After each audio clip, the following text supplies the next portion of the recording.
Hidden in the dense forests of Adams, Tennessee, the Bell Witch Cave has a documented record of unexplained anomalies stretching back over 2 centuries. In 1817, the Bell family reported an unseen force that spoke, laughed, and predicted future events. Witness statements came from neighbors, judges, and even future U.S. President Andrew Jackson, who abruptly left the property after experiencing the phenomena himself. Documentary filmmaker Nathan Brooks arrived with a team of specialists to test the folklore against modern equipment.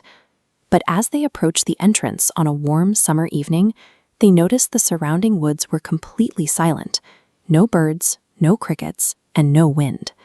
Samuel Reed, a local guide whose family had lived near the cave for generations, gave the crew a single strict instruction. If anyone heard their own name whispered in the dark, they were not allowed to answer.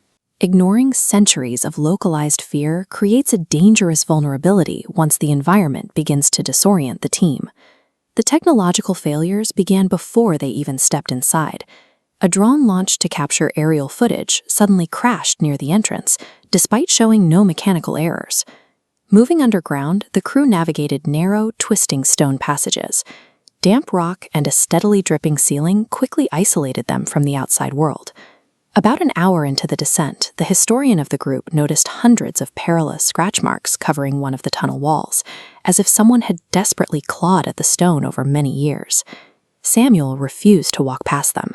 He explained that these marks served as a definitive boundary for the locals, because every missing person connected to the Bell Witch Cave had vanished beyond this exact point. Brooks pushed the team forward. Look at this map tracking the crew's GPS coordinates.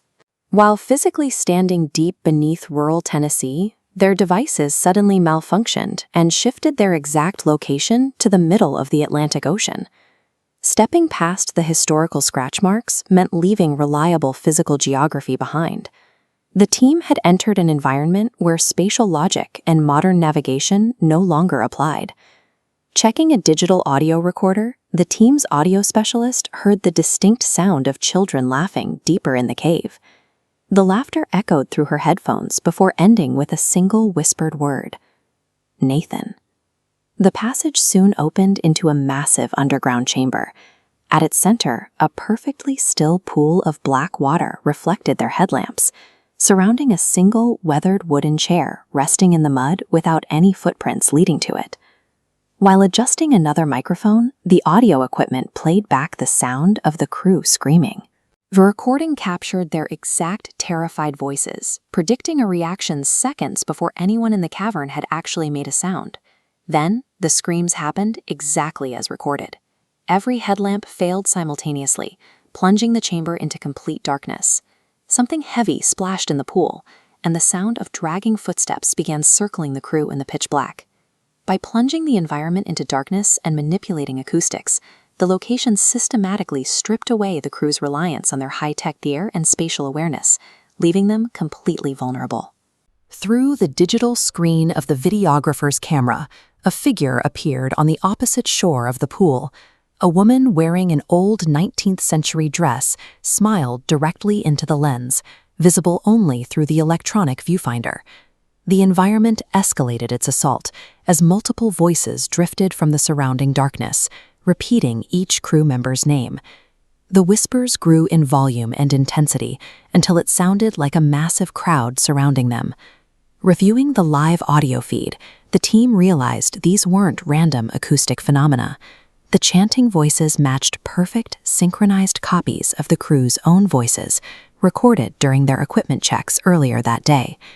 Panic set in, and the team rushed back toward the passage they had just used to enter. They found only a wall of solid stone where the tunnel should have been. Samuel revealed an old local belief about the cave's hunting pattern. It never traps everyone. It operates by choosing a single person, allowing the others to leave only after that choice is finalized. The cave mimics its victims, using their own voices and identities to separate a single person from the group. In the center of the cavern, the wooden chair slowly rotated by itself. The legs scraped across the stone floor until it faced Nathan directly, and a sudden, dead silence fell over the chamber. Dozens of pale human hands silently breached the surface of the black water beside the chair, creating absolutely no ripples. Through the camera screen, hundreds of motionless figures now stood shoulder to shoulder, all staring at the filmmaker. Trapped in the silence, Nathan confessed a secret he had kept hidden. Years prior, during an investigation in an abandoned prison, he had heard this exact same whisper calling his name, and it had stalked him ever since. Another whisper drifted from behind him, sounding identical to his own voice. Nathan. Breaking the guide's cardinal rule, he instinctively answered out loud, "Yes?" The cavern instantly erupted. Every whisper became a deafening roar as the underground pool exploded upward.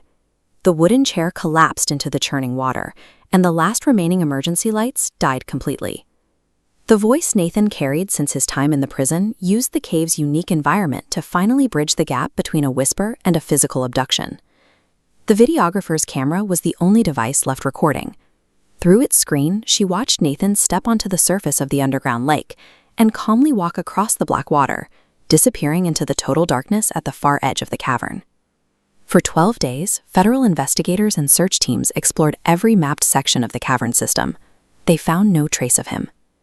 The FBI officially concluded that the filmmaker had become lost in an unmapped tunnel. Experienced cave rescue units disputed this, insisting that no such tunnel existed in that section of the geology. Months later, audio experts cleaning the final camera recording discovered one last detail. Just before Nathan vanished, a new, unrecognizable voice quietly whispered, "Bring the next one." The Bell Witch Cave remains a perfectly preserved, active predatory lure. It waits quietly in the Tennessee woods for anyone arrogant enough to cross its boundaries and answer its call.